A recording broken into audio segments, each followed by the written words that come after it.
This video is brought to you by Magic Spoon. I loved cereal as a kid. On Saturday mornings, I'd wake up with a bowl of cereal, go watch cartoons for hours. It was great. But those cereals were full of sugars and monosodiums and wheys and grains and things that were just really bad for my body. And now I really have had to cut back on grains and sugars. So when I want a bowl of cereal, I go to Magic Spoon. Magic Spoon is a zero sugar, low carb, high protein, grain-free cereal. It's a new year and a new you. If you have a fitness-related New Year's resolution and you aren't sure where to start, you need to try Magic Spoon. It's a low-carb, high-protein, zero-sugar part of your fitness plan. Click the link below and get some Magic Spoon cereal today to help accomplish your health goals in the new year. And be sure to use promo code SUBBRIEF at checkout to get $5 off any order. Or go to magicspoon.com/subbrief.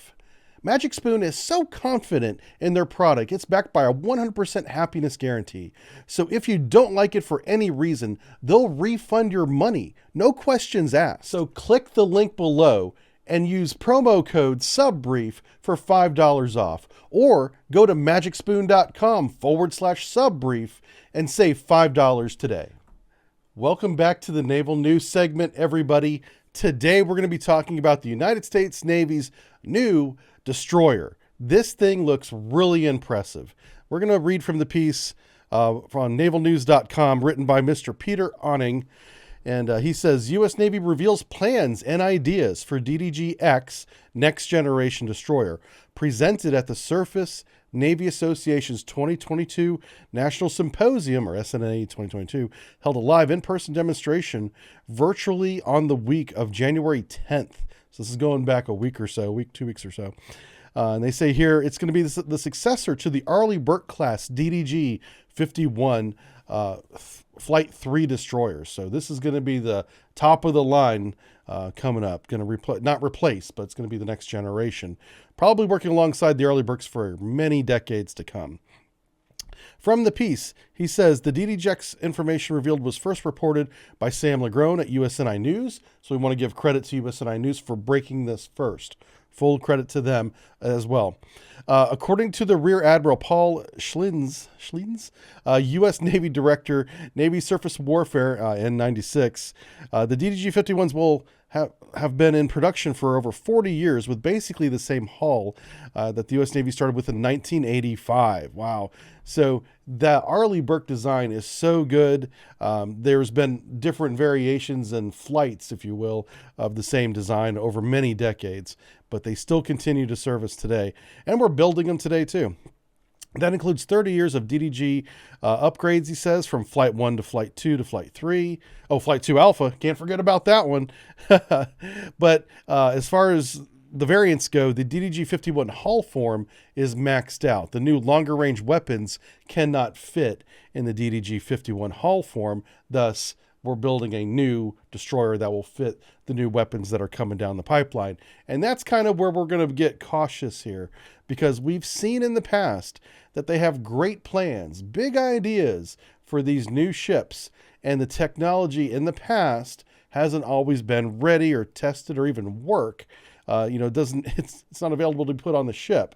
So let's see exactly what does the Navy want to put on this ship, and then we'll have to wait and see what actually is installed on the ship whenever it's first built.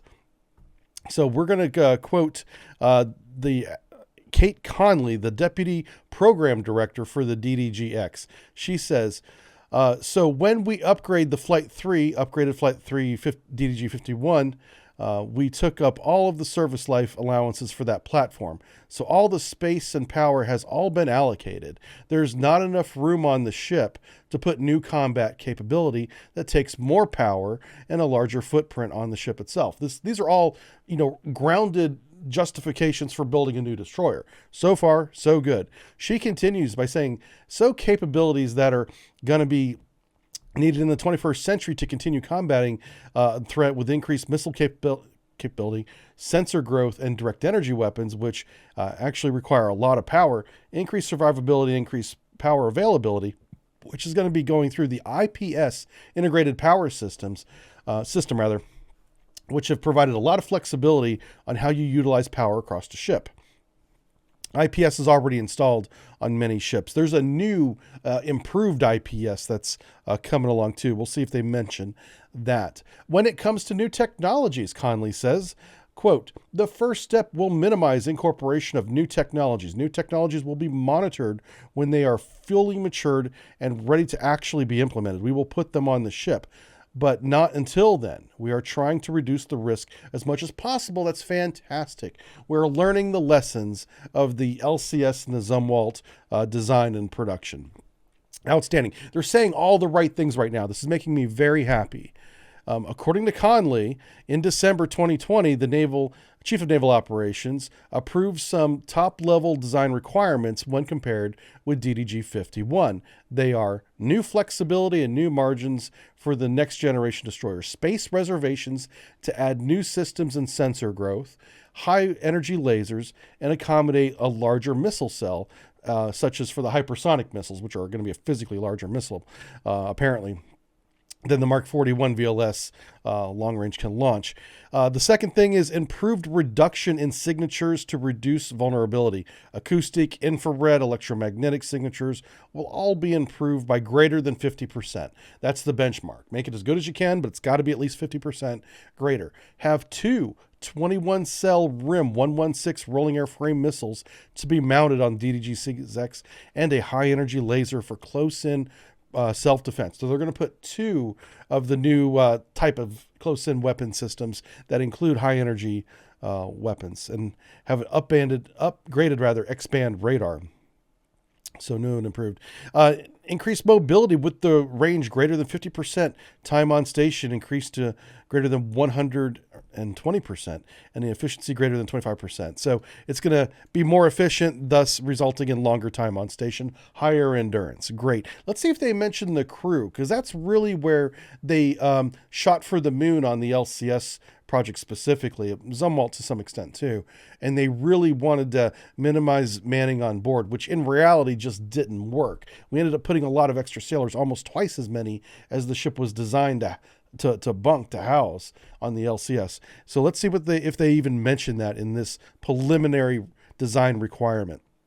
The next thing they bring up is Destroyer Payload, DPM, which is similar to the concept of the Virginia-class nuclear attack submarine payload module, the plug-in sections. And that's why we can have so many different types of Virginia-class. As new technologies come out, they build a new module and they plug it right into the Virginia. It's a great design, and they want to incorporate that here in this design to include new sensors, weapons, payloads. Great idea. I'm glad that's a requirement. Technology maturation and risk reduction by inserting new technology when it is the right time to do it. Hence the destroyer payload option. They've almost listed that twice. And then finally, as authorized by Congress, any critical DDG next generation system will go through land-based testing before a detailed design and research milestone be. Critical systems to the DGX are the integrated power system IPS and the new hull form. Yeah, especially whenever you're going to have energy weapons on any kind of platform, you really need a large power plant. You got to generate a lot of power so you don't shut down systems and throw breakers every time your Sea Whiz fires its laser trying to defend the ship. So I'm glad they're taking that into account. So far, they're doing, great things. They haven't talked about the crew yet, so that's probably going to be coming up in the future. Remember, this is very early days in the design of this ship. So let's take a look at the slide that they had at the symposium. We'll work our way. Let's go from forward to aft here in the bow. So here they have survivability is improved command and control, of course, all the things you would expect with new technologies. But let's get specific. They're going to begin with a 32-cell Mark 41 VLS launcher, which is very much like the Arleigh Burkes, but to a 12 large missile cells. So is the blue one the one? Oh, future capabilities right here in the legend. So they're going to begin with basically an Arleigh Burke VLS, but when the technology is tested ashore per the requirement and it's ready to be installed, they will then install a 12 large missile cell here. Integrated power system, or IPES. That's IPES is the new one that I was talking about. They're talking about having a 14-foot SPY-6 V1. That's the new one that they're putting on the Arleigh Burkes. AMDR advanced radar system, and the upgraded one will be an 18-foot AMDR. So they're going to have to make sure they leave enough room in the superstructure, which is what they talked about doing, so they already know this, to have the larger array when it's ready, the 18-foot one. There's going to be a destroyer payload module will be optional. That's where they're going to have, all sorts of things, but they could have like small boats. Small boats are becoming very important in operations. You need to get combat troops on the water in light craft to go out and do inspections and other things. That's very much in the mission of the destroyer. All the way back aft, there's going to be an increased hangar size, larger than the Arleigh Burke. Doesn't say anything more than that, not very specific. We're going to have 2 of the Rams, which in the future will have lasers as well for self-defense. It's close-in weapon system. Up top here on the mast, we're going to have a high-frequency fan wire to be replaced by next generation high-frequency fan wire. Okay. I don't know much about those systems, but when they come out, hopefully they say something about them. And finally, the SPQ-9B to be upgraded to the FXR. No illumination. So radar and EW performance enhancements will be greatly increased. So this is great. I like this design. This looks really good. It looks like we've taken a lot of the lessons learned from previous projects. I'm giving them the benefit of the doubt because I believe they deserve it, especially with how they structured these talking points. Without specifically apologizing, they are saying that they've learned from the past and they're taking into account that we can't plan for the new technology to be ready when we lay the keel and when we launch the ship.